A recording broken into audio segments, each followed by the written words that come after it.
Hey there, and welcome to College is Fine, Everything's Fine, the podcast that helps you keep your head above campus chaos without losing your sense of self or your sense of humor. I'm Dr. Sarah Olivo. And I'm Dr. Liz Seidler. We're clinical psychologists who help students navigate everything from friendship drama and academic pressure to figuring out who they are when nobody and everybody is watching. We take real stories from college life and turn them into simple, science-backed tips you can actually use. No fluff, just what works. Think of it as your mental health toolkit for thriving, not just surviving college life. All right, Sarah, you ready? Yep, I'm ready. Let's get into it.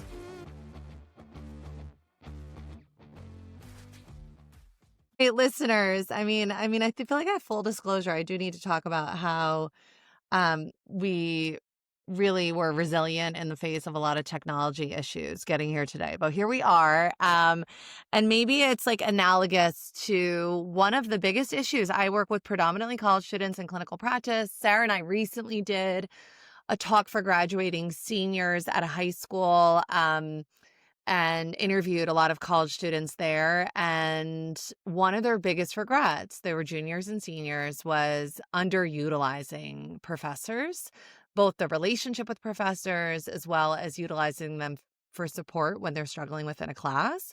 So who better to talk about demystifying office hours and helping college students feel more confident in navigating their relationship with their professors than an actual professor. So we're really, really lucky to have a professor here today that I would love for them to introduce themselves. Sure. Thank you guys for having me. I am Dr. Danielle DeNigris. I am an associate professor of psychology in the College of Psychology and Counseling at Fairleigh Dickinson University, which is in New Jersey. Predominantly, we have campuses on other continents, other countries, but predominantly New Jersey. So I'm on our New Jersey campuses. I teach primarily in undergrad.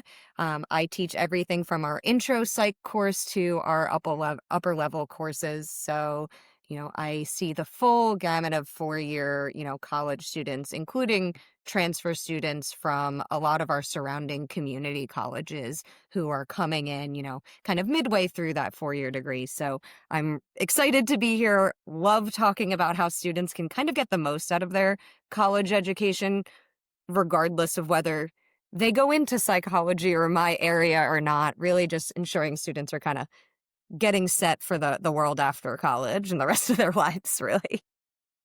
Okay, love it. You're a good person to have on. I think everyone takes a general psychology course probably at some point in their university experience, even if they're not a psych major, right? So, a lot of college students hear about office hours, even just that term. And I think like when they walk onto campus, they're not even sure what it is. And it's like listed on a syllabus, right? And maybe the professor explains it, maybe they don't. So let's just kind of break it down really simply. What is the function of office hours? What's the purpose of it? And why should students utilize it? Yeah, and honestly, I think that's a really important thing that I hadn't thought about when I started teaching. It was something I had gone straight into teaching right out of, almost right out of undergrad, because I started adjuncting as a grad student. And I just assumed everybody knows what office hours are. So you go through your syllabus and you say, these are my office hours. And some students are like, oh, okay. And others are like, I don't know what that means, so I'm just not going to utilize that. And it's unfortunate because office hours are really an opportunity for students to get any help that they need, but also get to know their professors a bit more, talk about future a bit more. And so basically what office hours are, all instructors, professors are required to some extent to have a certain number of office hours. And these are not the hours that I do my own personal work in the office, but rather hours that are specifically dedicated to meeting with students, right? And so this could be anything from a student who has a question about course material, or a student who wants to go over an exam or assignment that they've submitted or are going to be submitting. Or it can be a student who wants to talk about what courses they should take next semester, or a student who doesn't know if they want to go to grad school or what they should do after, life in college. And so really office hours are these sort of open times where students can really get assistance and get to meet with their faculty, get to know them a bit more, and so that your faculty get to know you, which Mm-hmm. is, I think, sometimes really important at, for any of the students listening who are at larger universities or places that have huge class sizes. I think that's really important. The first time I ever taught, it was an undergraduate course at Hunter College, and I was given a class size of like 150 students, and I was scared because it was my first time teaching that large of a section. But you only get to know students by their names on your grade sheet, and so the students in large classes could really benefit from some FaceTime Mm-hmm. with their instructor, so they become more than you know John Smith, ID number, whatever. Right, right, right. I think that, and we'll get to, I think, the benefits of going to office hours, but first we have to think about what's getting in the way of people actually going. Yeah. So I'd love to go through some misconceptions that we have heard from actual either clients that we work with or students that we've interviewed that are in college and kind of looking back. So one of, I think, the biggest misconceptions, and I would love for you to share your opinion about it, is that you're bothering a professor. So quickly, what a student has that thought, what should they be thinking in So I response actually to the love thought? that you use the word bother, because recently when I go over office hours or when I tell students to email me, I actually say, please don't think that you are bothering me. I am quite literally, part of my job is office hours. I'm being paid to answer your emails if you can't physically make it into my space, or to, create a Zoom chat for us to, chat. So you are not bothering me. Those hours are for you. Now, if, let's say, you need to meet with your professor outside of office hours, send an email to make sure that they have that time to meet with you. But if they say their office hour is, Tuesday from 1 to, 3 p.m. and you show up at 2 p.m., you're not bothering them. That is the time for you. And, some instructors may be nicer than others. They may be in the middle of a task and, be understanding that they may have to wrap something up quickly, but this is the time for you. You aren't bothering them. They're supposed to be bothered by you Right. during this time. Right. I share sometimes with my patients that I was I kept office hours as a TA for stats. And I was like, it was the most demoralizing thing ever, sitting there and nobody shows up. It's more bothersome. It's there's no reinforcement from the students that they're and now again, I'm empathetic to the reasons why maybe they're not there, but I actually felt like it was the opposite. When somebody would actually show up, I was like, oh my gosh, hallelujah. Somebody's actually coming. Okay. I think I hear this a lot too. I don't know what I'm going to talk about. I haven't fully defined what I need help with, and then therefore I'm not going to go, right? So what would you say to a student that's kind of confused about what they need help with, or their questions that they have, and how to get over that obstacle to coming to office hours? Yeah, I mean, that can definitely be a barrier, right? You're like, I already think I'm bothering them, and I also don't know exactly what I need help with, so I don't want to go in there and be like, hi, I don't know what I need, and then think that you're bothering them. You're not. What I would recommend is, think of the general topic. So if, let's say, you're going in because you're like, I feel like I'm not getting the material, and you may not know exactly the specific thing that you're not getting, and that's okay, right? Come in and, let the instructor know that you are struggling with grasping material, and they can, they're ideally professionals in their field. They understand what they want from their students to succeed. And so sometimes I'll have students coming in and be like, I'm just not getting the material. And it could be because, maybe they aren't taking notes efficiently. And so we could talk about Mm-hmm. note taking. Or maybe it's because they missed a class and they genuinely just need some help catching up on the material they missed. That's, very straightforward. It also might be a student who's like, I think I'm doing well, and then I get to the test and I'm struggling, and we can talk about study skills. It's some students who are like, I did really well in a similar course, but now I'm struggling in this course. And so maybe Right. it's, translating material from one content to another that can be talked about. If students have specific questions, that's always great. and makes, organizing office hours easy, on my end. But even if you don't know exactly what it is you want to talk about, coming in with a general sort of, I need assistance in this area, whether it's I'm doing poorly on exams or assignments, or I'm unclear of what the assignment instructions are, or, I'm sitting in class and it's just not sinking in. Even Mm-hmm. something as broad as that can help frame that discussion. And you're not going to be, I think the most important thing for students to remember, you're not the first one to have come in saying something Right, vague, right. right? And so I assure you, you're not the first to ask a question that maybe isn't as strong of a question as you think it should be. There's someone else who has asked something even vaguer, and likely there's Right. been at least 10 people before you saying that exact same thing. Right. I love that idea that like, okay, even if there's a broad question that you have or something that's really vague, that like a reminder that your instructor this is not their first rodeo. They've been there before, and likely putting two heads together to kind of even figure out and define the problem is better than you spinning your wheels in your dorm room and maybe feeling more helpless about the course that you're taking. Um, Okay, so a lot of good questions and topics to bring up during office hours. Are there any topics that maybe, or things that maybe it's not the best use of your time when you come to office hours that students should keep in mind to kind of some of the don'ts? Yeah, so I will say, so one of the first things is, especially if you're at a larger institution, I would send your professor an email, even if it's 5 minutes before you're going to show up, just saying, "Hi, this is so and so from this class. I'm going to pop into your office hours. I want to talk about X, Y, or Z." And again, this could be that vague thing about how I'm doing in your class is fine enough for me.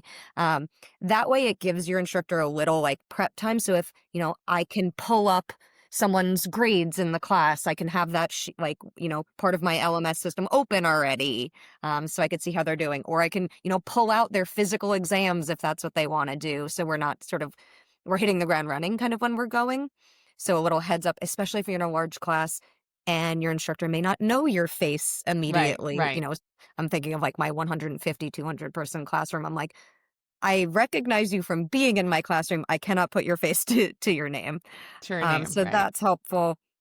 I would also say another maybe like less optimal use of office hour is, if you miss a class and you want the instructor to go through the entire lecture that you missed, Right.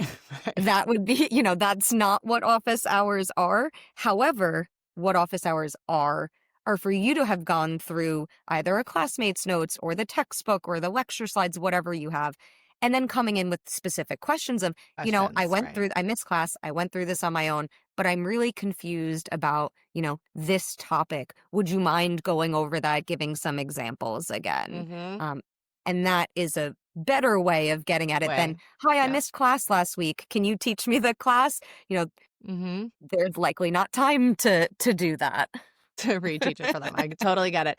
I'm glad you brought up email because this is I find there's some phobia of a lot of students would rather send emails than going in person to office hours. And any guidelines or practical tips of like what would be more appropriate to send via an email versus what would be more appropriate, you think, to come in person to office hours? Yeah, so I think email is great for very specific questions that have answers, right? Where it's like, I got question 10 wrong on this assignment and I'm not sure why, right? Or, I am unclear about this specific topic. The example that we talked about in class didn't make sense. Is there another example? Or I was really interested in this topic. Do you have any other resources, that I should look into? Those are ones that I can quickly send you, a nice email. Other things like, I'm not sure. I think I'm thinking about grad school, and I want to apply to grad school, where those are not really email questions because I'm going to have to send you, thousands and thousands of, Question. of back and Yeah. forth. So I would say things that have, a specific answer, uh, I wanted to confirm that the exam is taking place next week, whatever it might be, things that are going to have an answer, right? These less open-ended Then conversations, I questions. think, are great for email. And usually your instructor is going to have some sort of email policy on their syllabus. Mine says that if I don't answer you in 48 hours, resend your email because I opened it on my phone, forgot about it, Yeah. and didn't answer you. So please Right, don't right, think you're bothering me. Email me again. right. Okay. I find those practical tips are great. I think it really is like a reminder and hopefully some reassurance that it is part of a professor's job to hold office hours. Um, they are interested in meeting with students, right? And that, too broad or narrow, specific, whatever it is that you're kind of coming in with. I really think this idea that putting your heads together to kind of figure out what the problem is and hopefully problem solving some solutions is better. Um, than waiting to the point where you really feel like there's no salvaging your grade within a course. Can we pivot a little bit to talk about like connections and relationships with professors? So, Yes.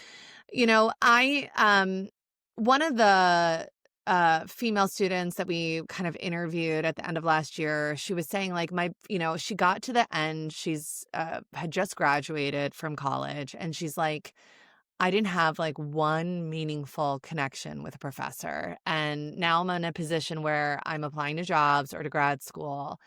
And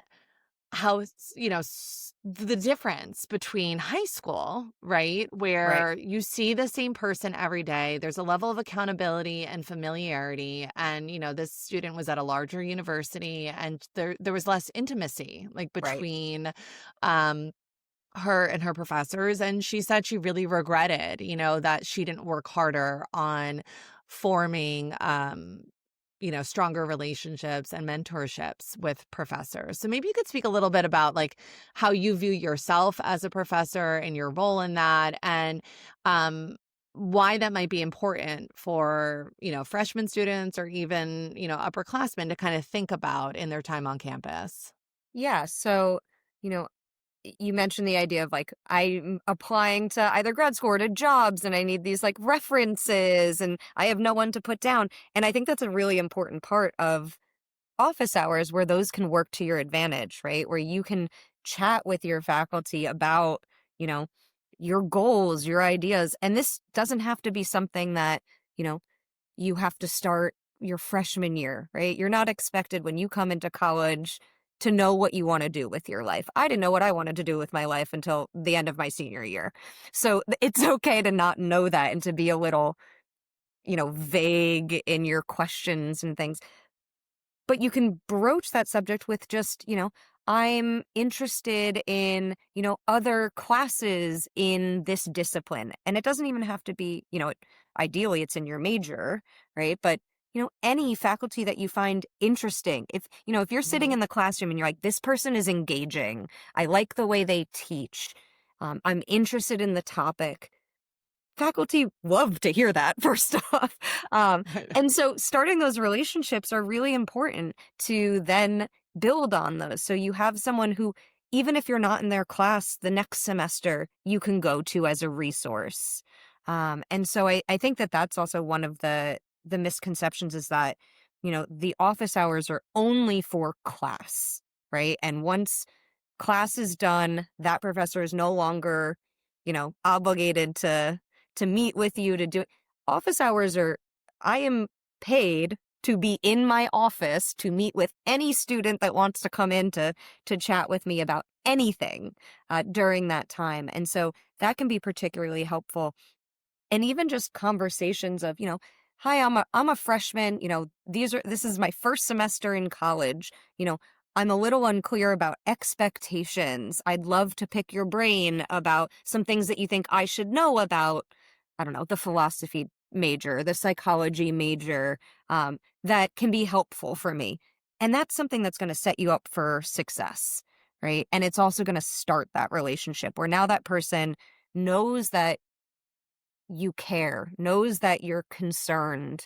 I always say this to students, come to me before, you know, Mm. the water is, up to your knees, right? Come to me when you start hearing the rain and things are, and you want to get in at the ground level, right? And so I think that that's really helpful. to form those connections. Because, I think about when I have a student who didn't really interact with me often, either outside of class or even, in the 5 minutes before or after class, Right. right?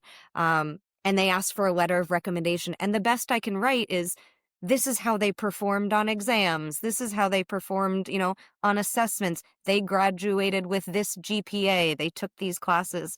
That's not a meaningful recommendation, right? Whereas Mhm. if I can say, this person was really motivated to learn. They came into office hours regularly to, ask about topics.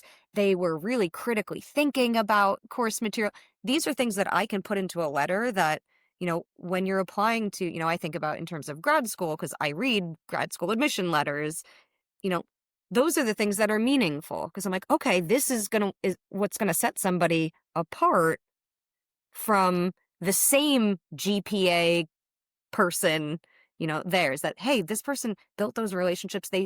Their faculty say they're motivated, they care, they put in the extra time, so I think even just that can be helpful.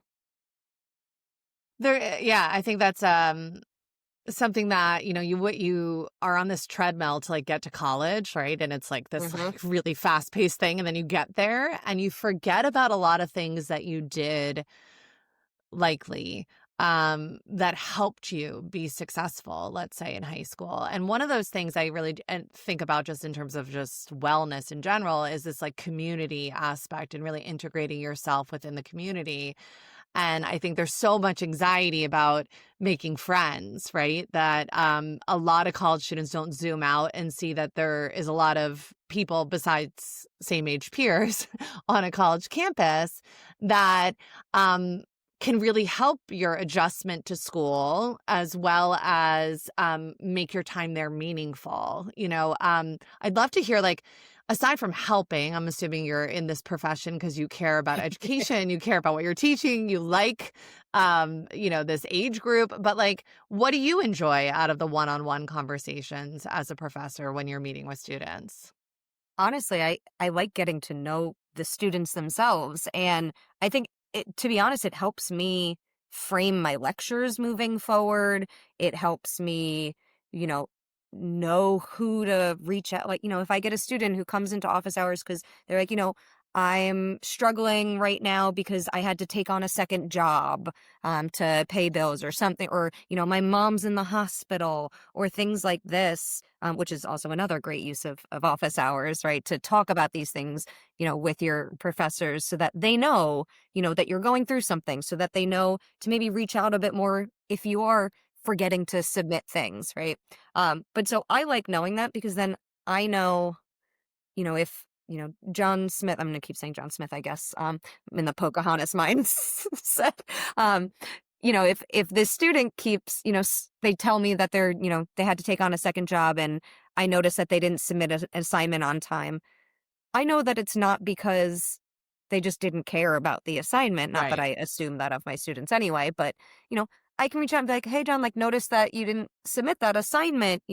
Is there anything going on that, maybe prevented you from doing this? Like, do you need an extension? Should I connect you with other resources? You know, and I think that could be helpful. I also think, now that I brought that up, um, another use of office hours is if you don't know who to go to get an answer to your Right. question, Right. right? Right. Your faculty member, because at least you have that FaceTime with them in class. So maybe it's a little less frightening to go into office hours and say, hey, I'm having issues with, I don't know, paying my bill and I don't know who to contact or where that office is located. Your faculty member will know that or will know how to get the Mm-hmm. answer of that, to you. And so that could be a use of office hours. Do I need to connect you with this resource or this resource? Or, hey, did you know we have, I'm thinking with like SNAP benefits not being paid, in a day or two, did you know we have a food pantry on campus and that it's free for students and you can access it here and here's where it's located? Things like that, that maybe students aren't aware of, faculty likely know about. Yeah, I'm so happy that you're pointing that out, that I think sometimes, and this is, no shade to some of the departments on campuses, but like, I'll even with a patient call something and nobody picks up, right? It goes to a voicemail. Like, a lot of these places are really busy, and um I think having a familiar face and somebody that like live in the moment, catching them after class, like kind of remembering that like, there are people on campus that maybe you wouldn't think to go ask, and like your professor likely can kind of guide you in the direction or make a connection for you. And then ultimately a lot of these things that you even just mentioned are going to affect your academic performance, right? So and your attendance at class or et cetera. So, um, I wanted to kind of, I was thinking a little bit about how I have a patient currently who is the first in their family to go to college. And we were talking about going to office hours. And I was thinking about how a lot of other clients that I have, their parents are often the ones like, have you met with your professor? Have you met with your professor? Right? Like anytime there's like some sort of struggle, they have like a million people tell, their older sisters, like, have you met with your professor? Your parents, you met with your professor. Now their therapist is saying it. But this particular student, really was like very confused by the concept, and also had a lot of these myths, right, about, bothering, et cetera. And I was saying to them at the beginning of the semester, I was like, just just introduce yourself, like even without like a question, right? Like, how can you kind of just get familiar with this idea that you can kind of pop in. So I was thinking a little bit about if you could speak a little bit to maybe the student that's not really familiar with college life and doesn't have a lot of exposure to it or a lot of support within their community or their family, what you would say to them as a freshman coming onto campus. Yeah, absolutely. And it's actually one of the things. So I teach an educational psychology class, and one of the TED Talks that I show them is from a Harvard professor who, grew up in a, marginalized community, low income in, I believe it's in Florida. But he was lucky in that he had gotten a scholarship to private schools for his, education for high school. And so he was like, I can go into college knowing what office hours are and how I can use them to my advantage. He's like, but my peers from my neighborhood didn't, right? And if your parents didn't go to college, if, neighborhood friends and folks aren't currently in college, you don't have older siblings who are in college, why would you know that office hours are important, right? It's just something that faculty kind of throw on a syllabus and say at you, right? And so I think it's one of these things that,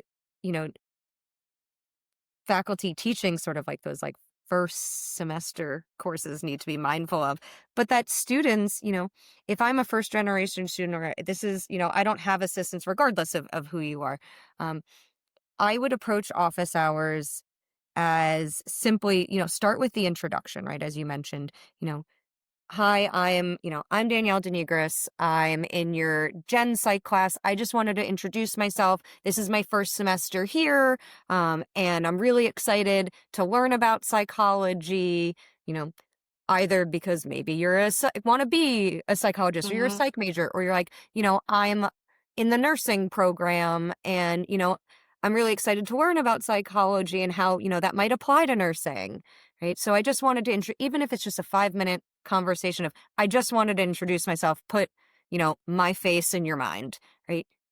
And as a professor, I can tell you that is so helpful for me, right? Because now I already know who you are. I'm not going to be struggling as much being like, okay, trying to memorize who's who, Right. Like people's names. And so you've already formed that relationship, right? That bond is there. And then now that you got that hard part of, hi, I'm in your class, Right. over with, I think it becomes easier to then reach out and say, hey, I'm struggling, or Yeah. hey, I have a question, right? But again, maybe you're shy, maybe you're super introverted and you're like, there is a 0% chance that I am walking into my professor's office and saying, hi, I'm so-and-so, nice to meet you. I get it. That's fine. I was very shy as an undergrad, which is anybody that knows me now thinks that's insane. But I was very shy, very quiet as an undergrad. And so I get it. Send an email. Talk to them before or after class, right? After that first class. Hi, Dr. Nigris. It was great meeting with you. I'm really excited for this class. I'm so-and-so. I'm majoring in this, whatever. Already. Okay, great. Thanks for letting me know. Fantastic. I think that's also helpful. If you're like, I can't just go into office hours. Do it after class. You're already there. The professor's already expecting some students to like say something as they're leaving, like, bye, nice class, nice to meet you. Do it then.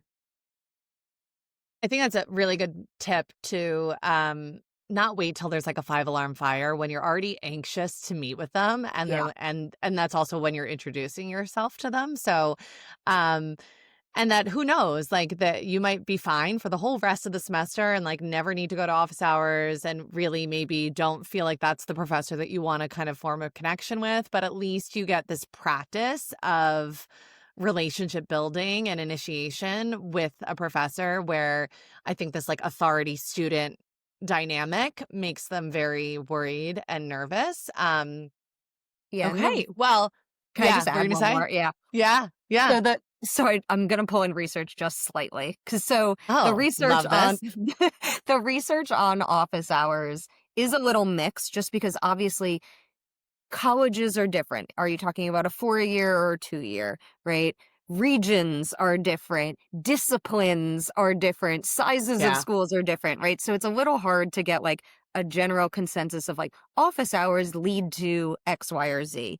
But where the research is actually pretty consistent across the board is with first generation and minoritized students, in that we see sort of better retention in college and better GPAs during those classes or in those semesters, right? And so for those students, I think it's helpful because you don't know this new life and you don't have somebody perhaps who's done it before you that you do feel comfortable going to, at least until you make those friends with your peers and you can chit chat, right?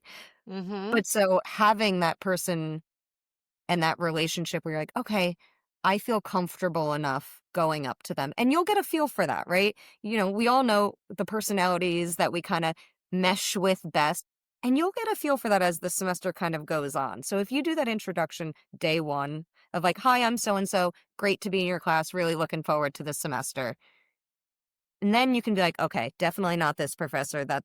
I don't think this is going to be the person I go to. Or like, you know what, this one, I love this class. I want to chat with them. Great. I'm a Latin American studies minor for the only reason because I had a professor my first semester of college that I loved. And I went to him for guidance. I took a bunch of his classes as electives. And I have a Latin American studies minor that I absolutely don't use, but had great relationships. He wrote me a letter of recommendation for grad school.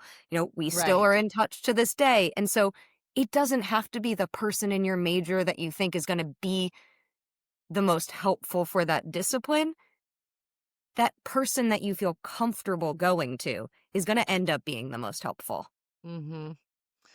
Such great advice. And I would say anecdotally, side note, even if the research isn't showing it, I personally believe that students' emotional well-being and academic success, in my experience, particularly those that are struggling with depression and anxiety, which, are obviously rising significantly on college campuses, that their outcomes tend to be better when they are going to office hours or have a relationship with a professor. And just at the mindset, like I was talking to a patient the other day at NYU, and she goes to the classes that the professor knows her because she's like, I feel like guilty or like I'm visible in some ways, right? Yeah. So that kind of accountability, particularly if you're really struggling academically or with your mood or kind of getting to class, I think like introducing yourself and your professor knowing your face and name might be the contingency that some people kind of need when their motivation might be low with school. So yeah. Well, I can totally understand why people are probably knocking on your door for office hours, because I could chat with you all day. And I'm so grateful that you're able to come on and help listeners really understand how approachable most instructors are, and really like what are the guidelines and framework in which why office hours exist on campus for professors. Yeah. So thank you so much. Yeah, thank you. And there are great resources online, even if students just Google, you know, what should I go to office hours for? I think Right. it's like UNC Chapel Hill has an entire, page in their learning center dedicated to this that, the listeners can dive into to look through if they're like, this is great. I think I'm going to work myself up to do it, but I need that Right. extra push. Push. Right. And I need some, specific Yeah. ideas of how I'm going to frame things. Okay. Well, I'll include that in the show notes, but thank you so Yeah, much. thank you. This is great.